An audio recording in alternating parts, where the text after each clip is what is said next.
দেখি আমাদের বাড়িতে কে এসেছে। দেখো কি হয়েছে পিসি? একটু চা খেতে আসলাম। বিস্কুট নিয়ে এসছো? হ্যাঁ, বাড়ি থেকে বিস্কুট নিয়ে এসেছি। ও পুচকু, তুমি চা খেতে এসছো?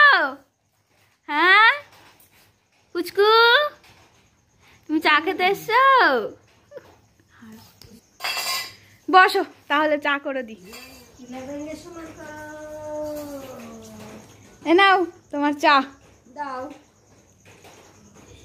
চাগুলো কি সুন্দর হয়েছে রে মনিকা, তুই যে হেয়াবি চা করতে পারিস। Thank you, thank you.